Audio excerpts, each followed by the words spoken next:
तर खोडकेंना विधान परिषदेची उमेदवारी दिल्यानं राष्ट्रवादी काँग्रेसमध्ये नाराजी असल्याची माहिती सूत्रांनी दिली आहे। राष्ट्रवादीमधील अनेक पदाधिकारी नाराज असल्याची सूत्रांची माहिती आहे। विधान परिषदेच्या एका जागेसाठी 75 पेक्षा अधिक उमेदवार इच्छुक होते, मात्र एका घरात 2 आमदारकी देऊन काय फायदा असा सवाल इच्छुकांनी केल्याची माहिती सूत्रांनी दिली आहे। संजय खोडकेंची पत्नी सुलभा खोडके राष्ट्रवादीचे आमदार आहेत। इच्छुक उमेदवारांनी अजितदादांसमोर आपली नाराजी व्यक्त केली आहे।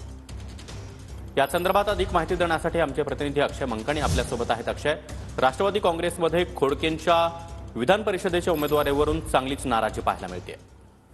नक्कीच सागर, विधान परिषदेच्या 5 जागांसाठीची निवडणूक जी आहे ती जाहीर झालेली होती आणि 17 तारीख जी आहे ती अंतिम अर्ज भरण्याची तारीख होती आणि शेवटच्या दिवशी शेवटच्या क्षणाला राष्ट्रवादी काँग्रेस पक्षाकडनं खरं तर संजय खोडके यांच्या नावाची जी आहे ती घोषणा झाली। विधान परिषदेच्या उमेदवारी करता राष्ट्रवादीच्या कोट्यामध्ये एक विधान परिषदेची जागा होती आणि जवळपास 75हून अधिक इच्छुक उमेदवार जे आहेत ते राष्ट्रवादी काँग्रेस पक्षाकडे होते, परंतु इतर इच्छुक उमेदवारांनी या संपूर्ण संजय खोडके यांच्या नावाला जो आहे तो आता विरोध केलेला आहे। त्यांच्या संदर्भात तक्रार जी आहे ती अजित पवार यांच्याकडे इच्छुक उमेदवार जे आहेत ते मांडताना आपल्याला पाहायला मिळत आहेत, कारण की संजय खोडके यांच्या पत्नी सुलभा खोडके जे आहेत त्या अमरावती शहरामधून राष्ट्रवादी काँग्रेस पक्षाच्या आमदार आहेत आणि त्यामुळे एका घरामध्ये 2 आमदारकी देऊन फायदा काय असा सवाल जो आहे तो या सर्व इच्छुक उमेदवारांकडनं उपस्थित केला जातो आणि त्या सगळ्या संदर्भातची